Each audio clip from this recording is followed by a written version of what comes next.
Hello, everyone, and welcome. Thank you for taking time out to join us today. My name is Randy Goodwin. I am the president and owner of PRI Productions, and we're actually in PRI Productions' office right now. We have just a very small group of people that are here, and we are definitely being social distance, and we hope that you're doing the same, and you're doing it on a regular basis. This is really cool because today we're going to spend the next hour here talking with the president and the CEO of a JAX chamber, Daniel Davis. And I think it's really cool that he's going to take time out because as I've been talking to him, and many of y'all I'm sure have been talking to him too, there's so many things that he is sharing with us. I think it'd be really helpful, and he did too, to actually share all the things he's hearing and what all the plans are happening with the chamber. So, hey, Daniel. Andy, it's great to see you. This is really cool that you're going to spend some time and talk to us. And also, how are you doing? You know, we're doing really good. We believe that, number one, the family's doing great. And everybody has been healthy through this process. And I know it's been rough for a lot of families out there and a lot of young parents that are trying to help kids finish school and do their work at the same time. So I just want to say a big thank you to all of the folks out there that have worked hard to do that. But now we're transitioning back, and so we're very excited about that. And I want to ask you, we got to spend a little bit of time together via Zoom. How are you doing? I'm doing good. I will tell you, I appreciate the fact that you called in to talk to my staff, and I thought that was really cool. But I've also attended some of the chamber webinars that you're doing, and at least it's a little bit different for you today because we're not in your backyard with your birds. Right. Because your birds were sometimes louder than your voice was. So I'm sure it feels good to get out of the house. And I know that you were telling me how you've done well and your family's doing really well, which is awesome and great. But I'm sure like me, it feels good to be out of the house, even though we got to still be cautious in the things that we're doing. But I'm doing well. The company, it's been tough. Yeah. And it's been really tough because I had no idea in my situation, and I would think many of the people that are tuning in right now are what we're dealing with is when the business just sort of went away because what was going on, it just went away. I mean, it was just like all at once, and I have to compare it to sadly when 9/11 happened, how it's just like all at once everything just went away. Right. What bothers me, which I would think a lot of other business owners would say, when people come up to you and say, you really should have prepared for this. Right. For a pandemic? Are you serious? There was no way to do it. But at the beginning, I did what most people did. You did what you had to do the furloughing and everything else. And then it really felt like cutting off my arm. It really felt, I can't do this. I need my staff. I need that strength. I need their creative. I need their thoughts. I need all that. So we did everything we could do and get us back together. I kept a small group, and then I said, we got to get them all back. Yeah. And it's been, I don't want to say that we're doing great, because by no means are we doing great. We're surviving, and we did what we had to do as a company. That there will be a PRI in the future, but we're going to look like, I don't know, you see it where at the beginning everybody all looks really nice and clean, and after we go through all this, the hair's everywhere, the makeup's everywhere, the lipstick's all over the place, but we're alive. Yeah. Well, you'd rather be alive than not, so I'm pretty excited about what the future looks like. And listen, Randy, the chamber is very similar to PRI. We do events, we do people things, and it's been very difficult for us because when you can't sit with somebody and see what their body language is like and welcome your friends and connect, it's been tough for us too. And so I feel what you're going through, and I can't wait to get things back up and running. I did. In 1994, we started my company, and the first thing I did was get active in area councils of the chamber. And that was actually where I got to meet people. And I recognized the fact that all this virtual stuff, I mean, my phone is ringing like crazy. Everybody in this company is dealing with everybody that's wanting to do virtual. But I can tell you, PRI, I don't see a path that PRI would be where PRI is if everything had to be Zoom calls. I need to meet people. Right. I need to understand who they are, the personalities, what it is they're looking for. And we miss that. And I'm going to ask you more about that in a minute. But I want to go ahead and go into our first sort of question here. So businesses are starting to reopen. Yeah. and I'm doing the same. You're in a lot of conversations. Overall, as you probably are talking to more small business people than you probably ever have your entire life, I would assume. We are. I bet you are. So you think we're ready? What's your concern, other than the fact that we might not be as social distance as we need to be? Are we ready for this? Well, I think, first of all, safety and the health of our employees is paramount. And I know you look at your employees like family, yes, and that's the way you feel. I, of course, have put the proper protocols in place to reopen the chamber. And we want to lead at the chamber to show other folks in the corporate setting that it's safe and you can be productive and we can get things back to a semblance of normalcy over the next month or so. We opened up our offices, and we were, for a while, having 50% of the employees come in on Monday, Wednesdays, and then Tuesday, Thursdays. But now we're up and running, and we have lots of protocols in place. I think we're ready to get things back up and running, and I think the month of June, in my opinion, should be a month of transition. Before this pandemic hit, I know that you've tried, and probably successfully tried, with some of the people that would actually work from home. Whatever your thoughts were, I'm sure they're different now. What are your thoughts about that? Because I'm hearing a lot about, we've been educated over the last 3 months that we don't always have to be in the same room to get some work done or always in the same building. I'm curious, what have you found? We absolutely have seen that our chamber employees have been extremely productive working from home. I sat, and you mentioned sitting in my backyard. I couldn't go in the house because I had all my kids studying and dogs, so that just wasn't going to work. But being out in the back, I haven't spent that much time in a backyard at any time, and I was able to get a lot of work done. And so it does not necessarily have to be back at the office to be productive. And I think we should balance that approach. We should listen to what the advice that our employees are giving us, but we also need to lead. And like us, we do a business that has to have people together. So there's going to be a balanced approach to it, but I do think you can see employees being productive, not necessarily in the traditional format. I've talked, and even in my situation, I've talked to more business owners in the community and all over the state, more than I ever have before, that were friends of mine. And I am recognizing I'm one of these people that I can say that I feel closer to my staff than I ever have, because I'm talking to them and I'm over the Zoom calls. It's driving me nuts. So what I keep doing when I was at home, I would move to different rooms just to feel like I'm moving around. So every time I'm calling in, I'm calling from a different place just to feel like I'm not just planted on a chair or a couch for like 8 hours. The interesting part about home, I don't know when to quit. Yeah. You just keep on going. So in some sense, I've never worked so hard for nothing in my entire life. Right. But you're built to work, and I think that working from home can blur lines sometimes, especially with families. And I think that we need to try to get back to normal as much as possible. Now here's a big, okay, you're looking into your crystal ball. Mm-hmm. And there's no way that anybody can hold you to this, because nobody knows. What's your prediction at this moment? And I'm sure it changes every time you watch the news. What's your prediction of the whole rest of this year, 2020? What do you think? Yeah, I think we are poised in Northeast Florida to be much more successful than other places because of our diversified economy, the land space that we have to where we aren't living right on top of each other in many cases. There is a good story to tell about Jacksonville. So I think that we have the opportunity to rebound quickly. I believe the month of June should be a month of transition back into the workplace and getting back to a sense of normalcy. Obviously, it slows down a little bit in July for most of us because people are on vacations. And then I could see really hitting it hard in August and into the fall.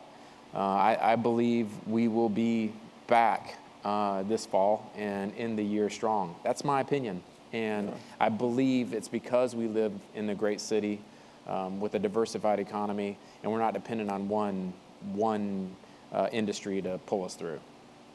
Well, I'm going to hang on to your opinion, and I hope that's true as we keep moving forward. A lot of the events that we were a part of, that all just kept moving. The first time they were moving everything was actually to the summer. We've already had several that are moving on to the fall or even after that. And I can't help but to think, look, all I got to do in my mind is just stay alive between now and then and just try to make sure that we can hang in there, because we are having a lot of conversation with people that are looking towards us, but it might not be today, but there is going to come a day soon that I think we're going to be. And we are still poised to have an outstanding July and August, but it is with some sense of hesitation, obviously.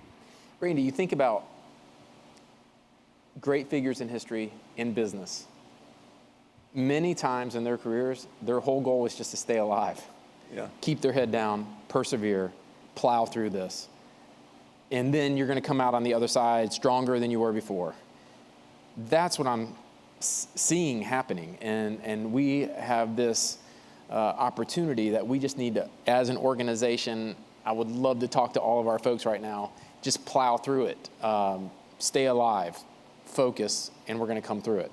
So when I started, we were doing all from home. And then we started at the point that I started doing sporadic hours with some staff. And then I'm trying to figure out, I kept searching like crazy. I bet you a lot of people were doing it, trying to figure out what's our process of how we're going to bring some of our staff back under the limited hours, which we are still at. So we got the mask. I mean, we got some of the JAG ones, I have some PRI ones, I have some of those medical masks. I put disinfectant everywhere. I put tissues all over the place, everything I can think of.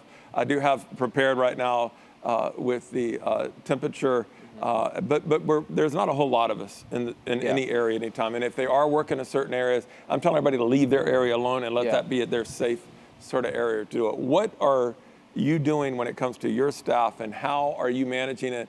And can you share with us, under your leadership, what did you unveil that would make them feel safe and comfortable to come back? It's a great question. And truthfully, the first time we started talking about it with staff, our leadership team received feedback from staff that made us step back and say, hold on, let's just wait a week, because everybody's not comfortable yet. And so that was fine. And we wanted to feel like there was communication lines back and forth in receiving good advice from our staff about how they would feel comfortable moving back into the workplace. But we test, we have a thermometer when you first come in and make sure everybody that's coming in isn't running a fever. We have a hand sanitizer everywhere in the organization. We have protocols with masks that if you're sitting at your desk working, you don't have to wear a mask. If you're up and about, you need to put your mask on. And we also have folks that either have family members that are high risk, or they could be high risk. And I'm going to be very, very flexible with those folks. And so we believe the protocols have been successful so far, and we're willing to adjust along the way and make changes along the way, be flexible. I am, when I was searching about how to bring them back, I kept hearing all the legal side of, well, this is what has to be done, and if they don't want it, but I'm like, you can't be that way. I just couldn't be that way. You got to figure out what is right for everybody, because it did, other than just saying across the board, this is how it is, you had to have some flexibility. I found that within my own company. So although when you Google search some things, there can be some hard lines up there. Did you deal with any of that you're just having to show some flexibility in regards to how people are adjusting and dealing with that? Of course. And I think that the reason the governor and the mayor have not set hard and fast rules that must be adhered to, they've set guidelines, broad guidelines and best practices. And each organization like PRI or manufacturing companies or Best Bet or restaurants, they all have a little bit different idiosyncrasies, and you should take the guidelines that have been posted and adjust that for your organization to where it fits and it makes sense for your employees. And we believe that employers are going to make the right decision about how and when to bring their employees back, how to reach the right protocols when they come back. and follow the guidelines that have been set, because some smart people have talked through that. I'll give you an example. We were walking through on the Mayor's Advisory Committee on houses of worship. And as we all know, houses of worship were never shut down. Now, there were limits on the amount of people you could have in any gathering, but there was always the opportunity to go to a house of worship. Now we're starting to look at how you repopulate and move back into say worship with your church friends. And there was at first this discussion of 25% capacity, but all of the experts were talking about the 25% capacity is just a guideline. The real issue is making sure you social distance when you get. Can you imagine 25% come in and they sit all together? You're not solving anything. The idea is to have family groups together and then spread out. And so I think that there are ways that we can continue to adjust, but it's different for everybody.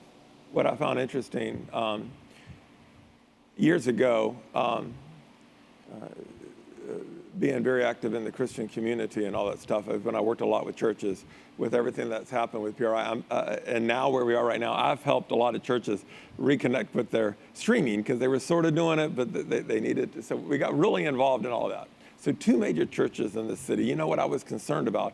Of all the nonprofits that are not able to have their events or be able to do their fundraising, the amount of giving, and everybody being concerned about their financial future. What was very cool for me to hear is 2 major churches in our city, the actual giving is up. I know. Isn't that crazy? I've heard that. And I'm like, I would have never guessed that one, but that's awesome. I get, you get those, you can start doing it, giving by text. You can give where they automatically pull it out of your checking account every month, or however it works. They've made it easier for folks. And I think some reluctant churches that can't imagine collecting an offering without an offering plate have learned that you can find new ways to make sure you support the ministry. When it comes to all the events that the Chamber does is actually trying to connect people with people in the business community. You've had to have countless number of discussions with your staff about how the programs and the events are going to change or adapt. And I'm curious if you could share any part of that conversation about what y'all are considering, because I really think all of us want to know what you're thinking. You know, at first we were looking at June, having our first in-person meetings in June.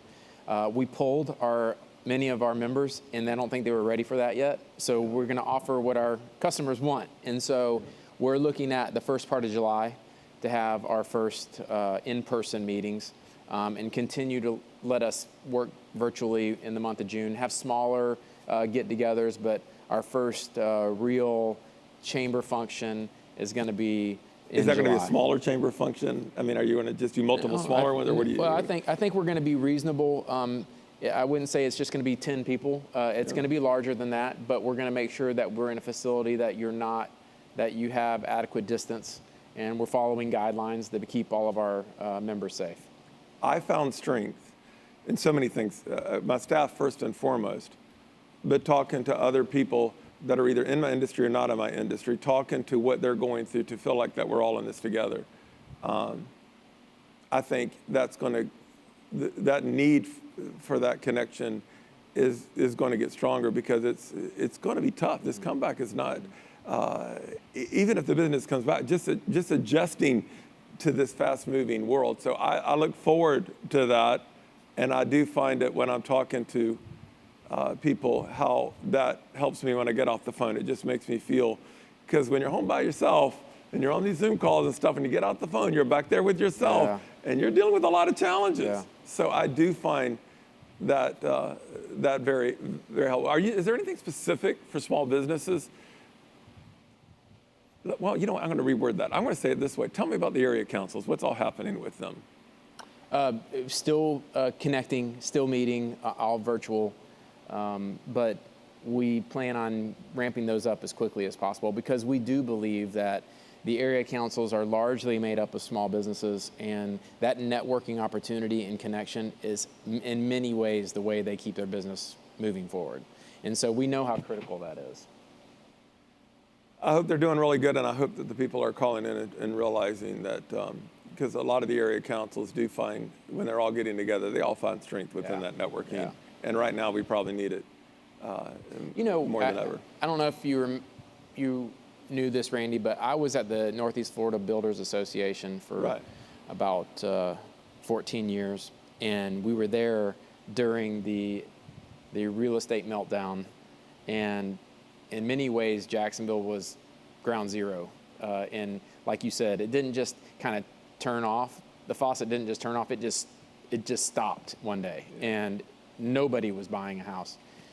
And the organization became the comforter in many ways for the people that were hurting so bad.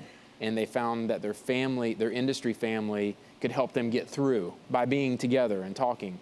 And in many ways, I feel like the chamber is going to be able to fulfill that role for folks when tough times come. Okay, let's all convene and let's get together, and we can get through this together and encourage each other. And I think we were made to connect like that. And I'm looking forward to that challenge. And I think the staff at the chamber and the members of the chamber are up to it. I appreciate everything that our mayor is doing. I appreciate everything that our sheriff is doing. But from a purely business perspective, never have I felt more wanting to lean on the chamber and your leadership to try to be creative and keep sharing thoughts with us, because this has really been something, and it's been something for a lot of businesses that are happening. You know, yesterday the governor announced that we're moving into phase 2. Yeah. Well, that's awesome. Right. And I was trying to understand even about a month or two when we were in an enhanced phase 1, I guess we went to, and then we went to phase 2. So now, you know, these bowling alleys and movie theaters, entertainment venues, finally the bars get to open and everything like that. I mean, I'm excited, little hesitant, but excited. Right. I'm excited because, you know, it's sort of not fair that some can open and some can't, but I understand why. Right. And I was watching the news and I was seeing how they were, you know, this isn't fair. Well, to some extent, I recognize that this whole pandemic thing is not fair. Right. I'm glad that they get to open. What do you see, and what are your thoughts about this phase 2, and what are you thinking? It's funny, this morning, we're trying to decide what we were going to do this weekend, and we're doing everything we can. Our daughters are older and a little bit more independent at this point. They don't need mom and dad as much. And the boys, we're trying to find out what could we do with them this weekend, because it looks like it's going to rain a lot. And so I was like, what a better opportunity. I said, you know, we could go bowling, we can go to movies, and I can take the boys and we get tattoos. and she looked at me like, man, you are crazy. So, hey, the Davises might, you know, get tattoos this weekend. I don't know. But I think we'll probably end up doing something like that, to bowl or to a movie, because we've missed those activities. And I think it's time for us to go out and support those organizations. So maybe we could make a fun weekend out of some rain. I want to. Yeah, I've talked to several restaurants and some places that have servers or other places. You know, they're struggling, trying to bring not just their staff back, but they're having help wanted, and they're trying to find the necessary. So when I start recognizing that's what's going to happen tomorrow, there's a lot of places that said until I can get the staff in place, I can't do all the things that I need to do. Have y'all talked about that? Yeah, there's going to be ramp-up time. Just like, for example, many of our members are restaurants and hospitality organizations, and we put a program together to try to get folks to take out on Tuesdays. Yeah. And I just want to say how much I appreciate the chamber members, because there was so much activity, and I believe they really helped in many cases keep doors open by supporting the restaurants that they loved and the people that served them so well over the years. So I think we have to be intentional about this and how we can help support the entertainment venues that we really appreciate, and make sure that we look out for our fellow small businesses in Jacksonville, and we can do that. I'm concerned when any business that doesn't make it right now, and how that sort of impacts all of us. I get very concerned. And so actually, to the point I've been saying it often, there's no competition right now. Again, we just all need to sort of support each other and try to do as much as we possibly can to support the local businesses. But when these restaurants that I like, when they opened up for so no lines, no waiting, that's awesome. Now I think the lines are going to be coming back now. I think it's coming back. I went to grab lunch yesterday and over in Brooklyn and pulled in the parking lot, and it was packed. I loved seeing, it used to be it's hard to find a parking place, and then there was a time there where we were picking up lunch and there was a parking place anywhere you wanted to park, and there was nothing yesterday. So I think people are ready. I think people want to get out there and support those restaurants, and you could tell yesterday with a full parking lot that people were out there helping support them. Is the JAX Chamber, are y'all planning, y'all talking about how you're going to be able to further help businesses come out of this pandemic? I like all the rest of these businesses. I mean, we're looking for information. We're looking for opportunity. And I'm going to ask you a few more questions about how I'm trying to find my information, which everybody else is too. How is the Chamber going to be able to help us in regards to information, I would assume, more than anything? We are already shifting to virtual platforms to make sure that we can get more reach, and we're seeing more reach. These webinars that we've had over the last couple months, Randy, there were hundreds and hundreds of people on these webinars hungry for information and help. And so our JAX Bridges programs, we're gonna continue having in-person cohorts for JAX Bridges, but we're going to also add in virtual opportunities for businesses that maybe the best landscaper you could ever find, but have a hard time keeping their business model running right. And we're going to help all of those folks. And many of them are small, many of them are minority-owned businesses, and I really believe we're standing in the gap in many ways to help them stay in business and successful in the future and grow their business. So we're gonna look at those opportunities. We're not gonna stop the momentum to meet together, but we're gonna also offer virtual opportunities for education and reach out. And in some cases, we need to figure out ways to help folks be members of the Chamber that maybe can't afford it. And so that's something we're looking at. I'm going to certain restaurants now where when I say mom and pop sort of restaurant, I'm talking mom and pop. Right.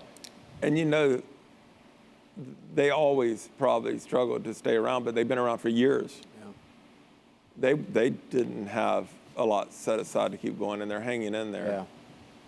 Yeah. I feel compelled to make sure that I'm trying to go to these places and trying to keep them going, because that's got to be tough. I was talking to a gentleman that owns a barbecue place in the area of town where I live in, and they were struggling getting the product and the meat that they would needed without it being like astronomically priced, and they're like, that's no way to treat our customers. So they're trying to figure out, aside from getting the necessary staffing, from also getting the product that they would wind up needing. And many of us don't even think about that when we walk in. Yeah. You know, we're worried about our issues, and we go in trying to help, and you don't even think about what they're doing to struggle to find the product that they need. I haven't even thought about that until you just brought it up. So, yeah. You were invited to be part of the Mayor's Advisory Group working on the reopening of our city. Now, there's no doubt your value on that was from a business perspective, but I would of course, believe that overall with our entire community, you've heard lots of conversations about all of that. I would love for you to try to give us any insight or anything that you're hearing or thoughts of how the meetings and the conversations are going. What is y'all's biggest challenge? What are y'all trying to figure out how we can think we overcome it? Where do you think we are with all this? Yeah, I number one want to thank Mayor Curry for pulling a group together to give a little bit of advice. There were no votes taken. There were no committees that we put together, but it was just a group of folks that were experts in their fields to kind of give advice in this process and transition. And I appreciate him for thinking about me. And I think this group was very successful, and a bunch of volunteers who wanted to make it better for the community. And you would have been very, very impressed if you could have heard some of the conversations that went on. And the discussion we had healthcare experts that really focused on reentry into the workplace and making sure it was safe, and creating some best practices to do that. People can access that at the chamber if they would like, have ideas on how they should reopen their organization. The group talked through what kind of ways can the city and the independent authorities help spur the economy. And I think the mayor is going to look at some of those options in the future. Another thing that we walked through was sometimes it's hard for a small business to procure work from a government entity. How can we make those things and those processes easier and safer, faster, and more efficient? And we've made a couple suggestions. We'll see what the mayor thinks about those. And then the other thing that we looked at was, in this time, obviously it's very difficult for most. How do we make sure government runs efficiently? The revenue streams that the government has, what they can do to put more jobs out on the street. And so we'll see where that goes. And I just am honored to be a part of it. And I think good things will come from it.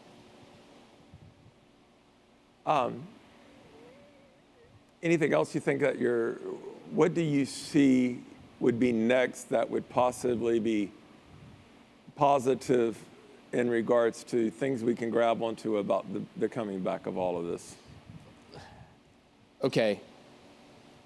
When I was driving over here this morning, driving over the Fuller Warren Bridge, I glance over to downtown Jacksonville, and I see probably 7 cranes in the air. There you go. That's cool. Okay? Yeah. When we all have talked about the development of downtown and how important it is to have a vibrant urban center so we can attract the talent to this community that needs to be here, we always talk about cranes being in the air. And once you get a couple cranes, you're going to start getting more. I challenge anybody to drive down and look, and you would be encouraged to see what's going on. And I know that there's more coming. You talk to Brian Wolfberg, CEO of ViStar, who is making a huge impact in downtown Jacksonville. No plans to pull back. Obviously, he's going to be smart about timing, but there's no plans to pull back on his big move and what they're doing downtown with their corporate relocation. You got FIS, who's building their corporate headquarters in downtown Jacksonville, the global leader in point of sale and fintech, is right here in Jacksonville. And you're going to see continued growth with these fintech companies realizing the amount of talent that we have and coming here because it's going to breed more opportunity. And you can produce a product here at a much more reasonable rate than you can in New York City. And you have much more room to work. Think about the story that we have to tell. I just think it's an opportunity for us to take advantage of and to tell our story. I'll tell you this. We, during this pandemic, have landed around over 900 jobs in this community, JAX USA partnership, and the announcements that we've made. Within what time? Let's just say the first part of the year. Okay? There are projects in the pipeline that will help us blow through our goals for the year of 2,500 jobs announced through JAX USA in partnership with the mayor's office and the governor's office. Blow through those numbers in the pipeline. So people are looking at Jacksonville, and the pandemic hasn't slowed it down, or hasn't slowed any of that process down. Our economic development folks are as busy as they've ever been because of inquiries. So that means that the businesses, wherever they are, if they're wanting to relocate or expand here in Jacksonville, if you're saying they're busier than they've ever been, that the phone is still somewhat ringing. There's a lot of conversations still going on, and I guess they're just waiting for that opportunity, is what you're saying. So they're still busy doing all this. I would have thought. Me too. It would have just been, I'll get back with you. I thought the exact same thing. I thought, oh man, we're never going to reach our numbers this year because we're all driven by the goals that we have to meet for the year. And lo and behold, we've been rocking right along, and our team has been as busy as ever. Now, we're not traveling to places and selling Jacksonville like we normally would. Like we didn't go to the air show. We're not going to go this summer. Obviously the JAGs aren't playing in London, so we're not going to make that trip and do our economic development mission there. But that hasn't slowed down what our investors want to see, and that is new jobs coming to this community. And I don't think it's going to slow down the rest of the year. You're going to continue to see announcements throughout this year of people moving their companies or growing their companies in this city. You said I can ask you anything, so I'm going to ask you this one. What did you hear about Parking Lot J? Any latest updates before when they get that back going again? Well, obviously that's a discussion that the mayor is heavily mixed with right now. Could that be because is this a result of the pandemic, you think, or is just some other challenges they're trying to overcome? Well, I think everybody's. I'm not going to speak for the electeds that we have in town or the JAGs. What I can tell you is it makes sense in a situation like this to let's all find our footing, okay, and then let's move forward.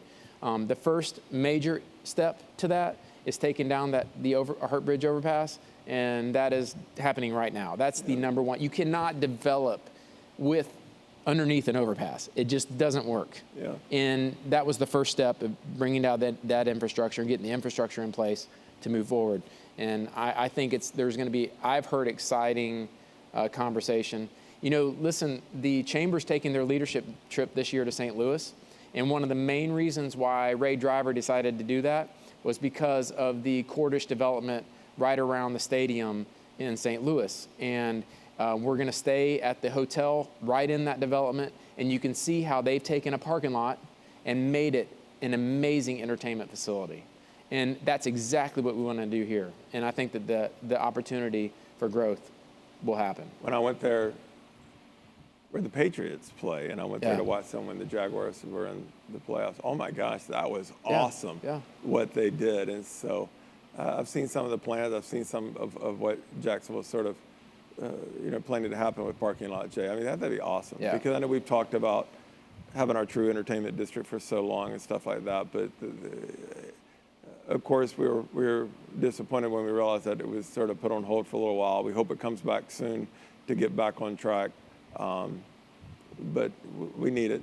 Yeah. And we've needed it for quite some time. I will tell you, within the Jaguars, knowing my relationship that my company has with them, we put together 100 different options of things. And I know that they got to get probably their direction from the NFL as they would move it. But now they've been given some permission to have certain smaller events that would happen inside there. And they're taking this very serious, which I think is great about ASM with how they're trying to make sure that everybody's going to feel safe and be safe when they go to the stadium or all the sort of city managed facilities that ASM manages over. But it's nice to be able to talk about possible events that can happen even in the next couple of weeks. They'll just be smaller events before they wind up growing. Sure. We're going to get back to normal. We have to. We can't live sheltered. And I think that if we do it the right way and are patient about it, we're going to be stronger than we have ever been. Any casualties in regards to some of the expanding sort of scenarios of people that were looking to come here or something? Were there any of them that just sort of did say they're going to wait? No. We win more than our fair share. And I would tell you, when people get a chance to hear our story and understand what we're about and the type of people we have in this community, we are very, very successful. So, I mean, I think that business decisions are going to be made by folks that may not be in this community, and they may choose a different city to move to or to expand in, but we've done very, very well. How did the JAX USA Partnership virtual luncheon do? What's your...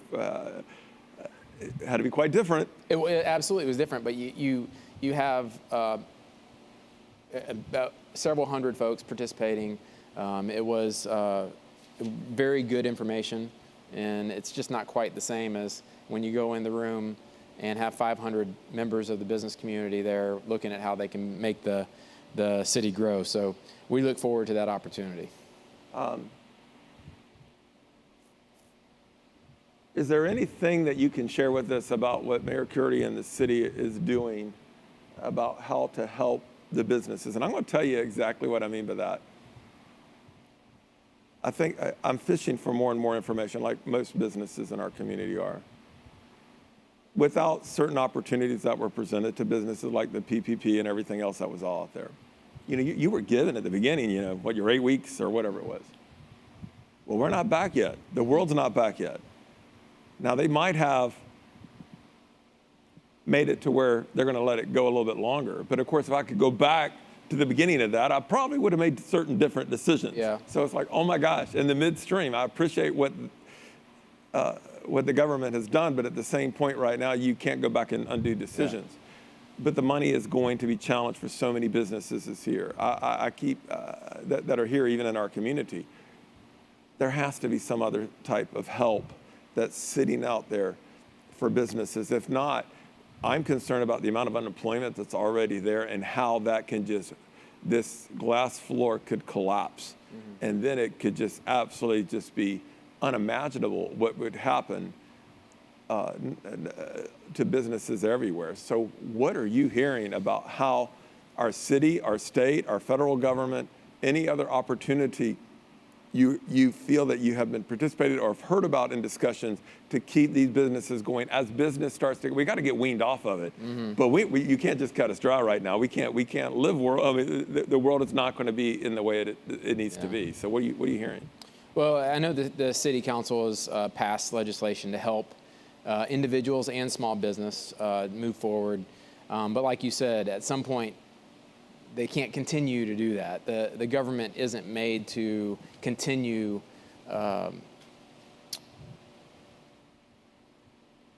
those processes of being a stopgap measure. And now they've done that.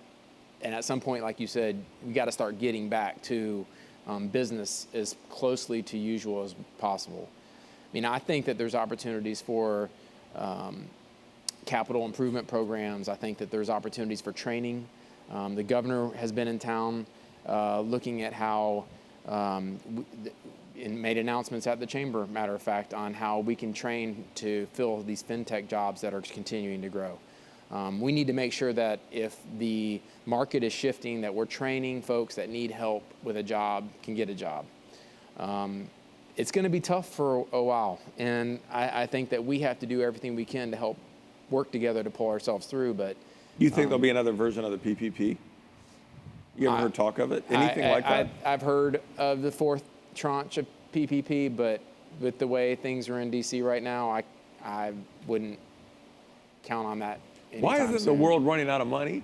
I don't understand all of it. I mean, when you think about the small dollars everybody's dealing with and the crazy kind of money that's just flowing everywhere, why are we not running out of money, folks? World. There are some industries in Jacksonville that are doing very well, and their businesses are thriving.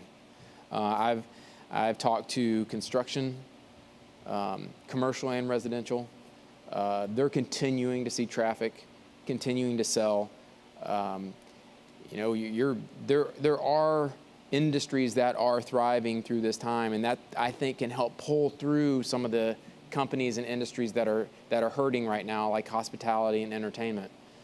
So I think that we need to continue helping those that are thriving, but we need to make sure that none of the businesses that are really hurting right now don't get what they need as well.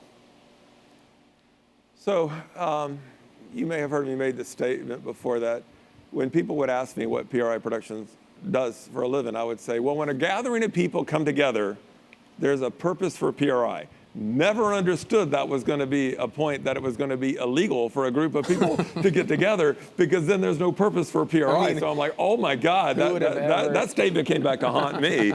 But as I think about it looking forward, not just PRI, but the entire community benefits from Florida, Georgia, Gator Bowl, Jaguar games, all this stuff. So the hotels, the taxi drivers. I mean, I saw the airport press conference yesterday. I'm sure you saw it and all too. And everybody it benefits from all of that. Well, when I'm thinking about Florida, Georgia, and my company's so involved with what happens all there around the stadium, man, that's tough to vision right now. But we depend on that, meaning our community depends on that stuff.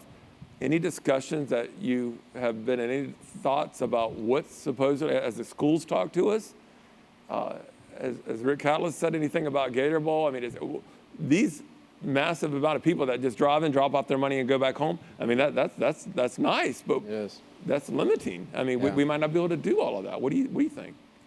Well, I think, like I said, we should transition to where we can do all of those events. And I hope that we can, and do it in a way that makes sense and can still create economic activity in this community. I will reiterate what I said earlier. We can't live life sheltered in place. You can't. Yeah. At some point, we have to get out there and we have to re-engage. And I would tell you, yesterday, trying to find a parking place at the lunch that I was trying to get made me think people are re-engaging and they're ready to get back out there. And I think that we also have to remember there are folks out there that are scared of COVID-19 and they're not ready to get back out there. And we have to be understandable about that and in the workplace and make sure that we're flexible too. But I think we're ready to start transitioning. We need to pick up momentum, and the chamber wants to lead the way on that. And that's why we've publicly opened our offices, and we're going to be safe, but we want to show all of the professional organizations in downtown that it is safe to do this, and it is good to do this. And it is not necessarily good to stay sheltered, and we're not going to be able to do that for the rest of our lives. So let's get moving.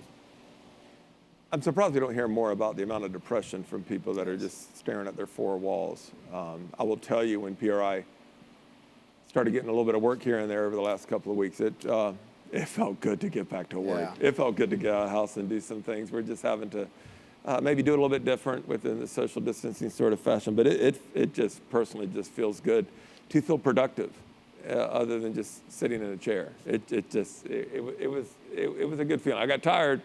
As I get older, I don't bounce back as much, but it was worth it. It was definitely something. You know, the biggest loser in transitioning back to the office is my dog, Teddy Bear. Because she loves coming to the office. And so when I would come into the office, I was the only one there. And so obviously, Teddy Bear, come on, let's go. She ran straight to the elevator, knew exactly where when the elevator was going to open up, where to go when she got off on the third floor, and she would run and sit underneath my desk the whole time I was working. And now she's kind of looking at me when I'm walking out the door going, come on, man, why can't I keep going with you?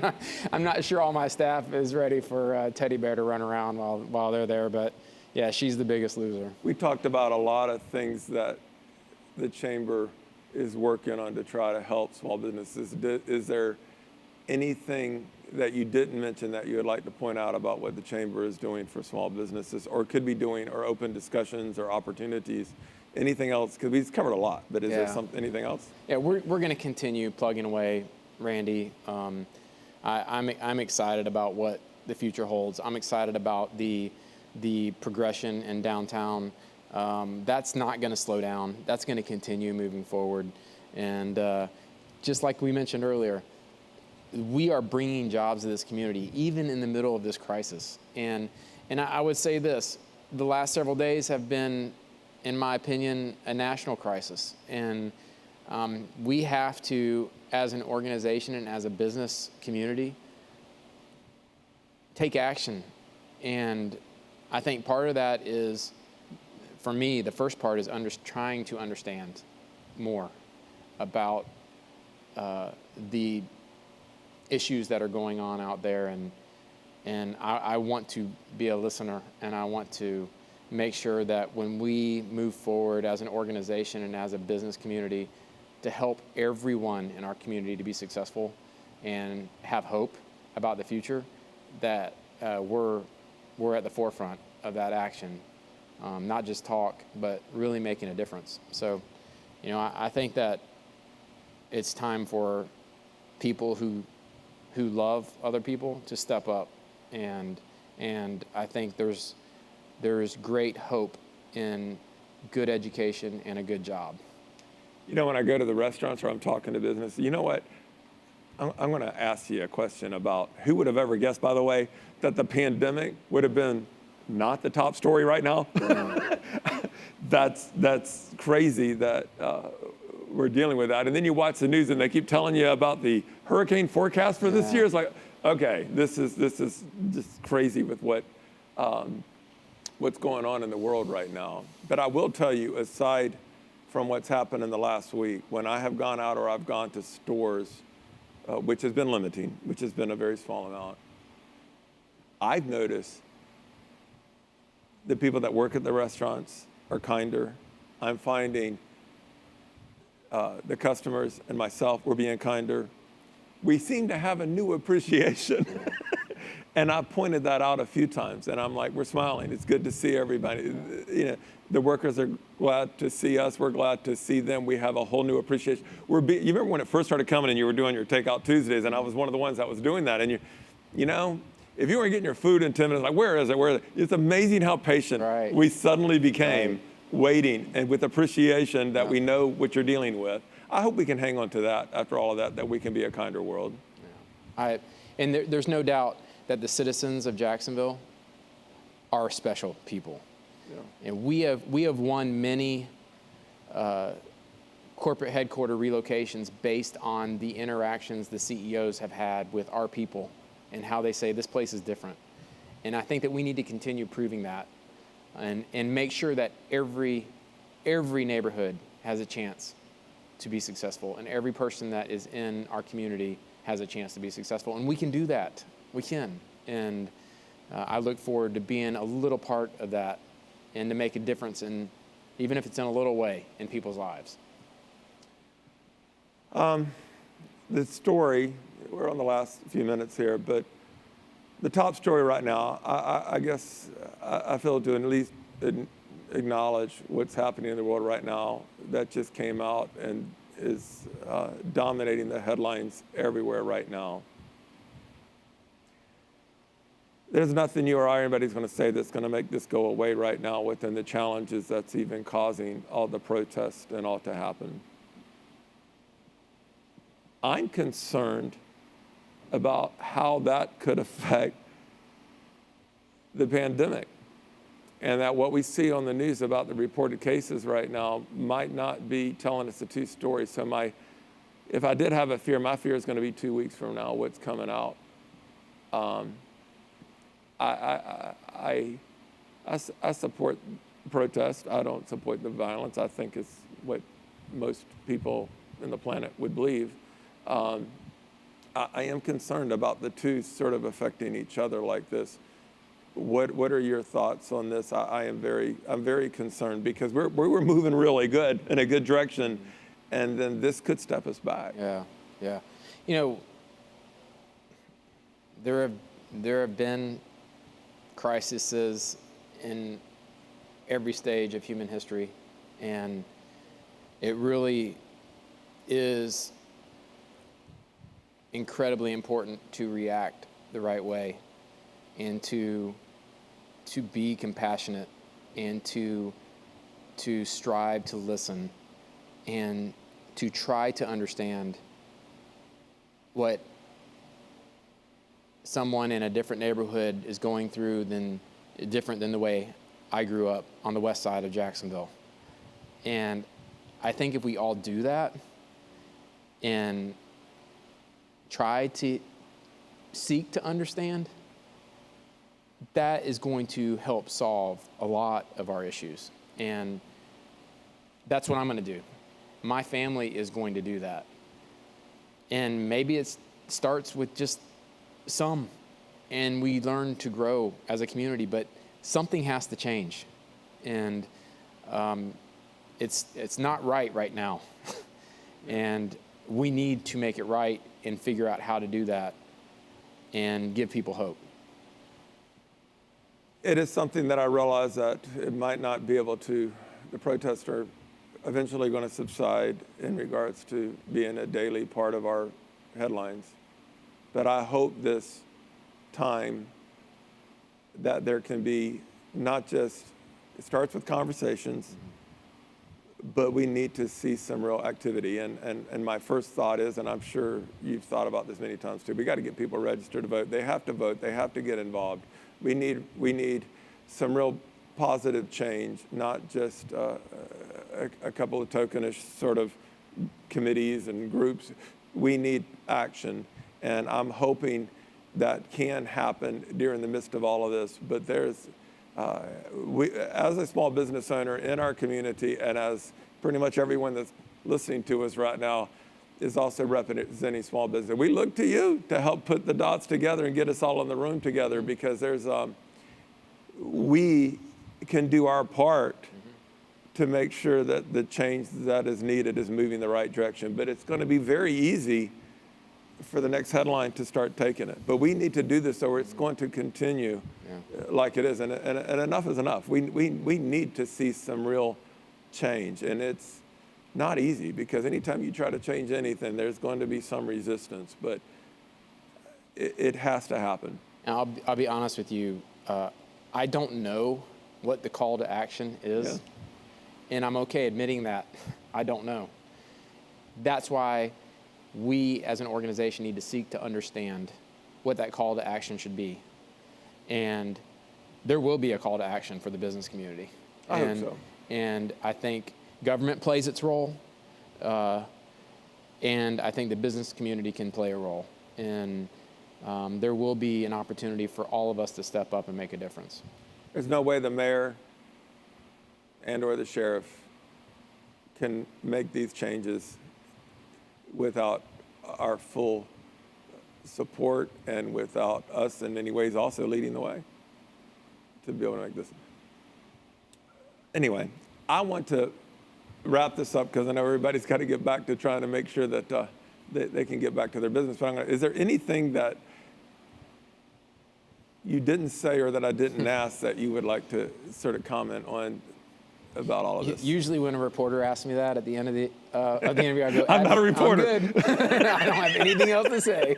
Because you always get yourself in trouble when you keep talking. And now I am just thankful for the opportunity. I grew up in Jacksonville. I love this city. I love business and what it does to create jobs and puts food on the table for people. I love it. I love what I do. And it's not always great. We've got great things that we've been able to do in Jacksonville, but it's not always that way. We're going to have trials, and we're going to have to walk through the fire. And I think it's not all bad to have trials. Yeah. It makes us stronger when we come through the other side. And so I guess my encouragement to you today personally, and to the folks of the chamber, is that we will come through this stronger than we were before.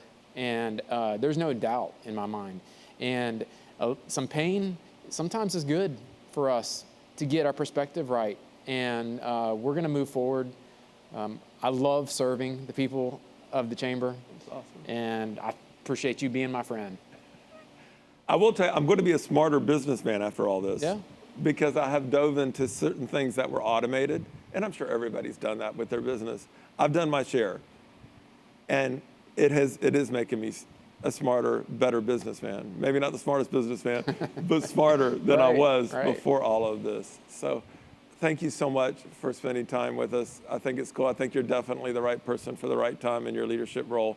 We are going to look to you to come up with ideas about how we're going to keep trying to open up our city and get business back to business. So thank you so much. Thank you for tuning in. This is awesome. We hope you enjoyed it. I think we're going to be reposting this later if you wanted to see this later, if you didn't get a chance to see the whole thing or wanted to share this with someone else. So again, thank you, Daniel. This is awesome. And y'all have a great day. Let's get to work. Bye.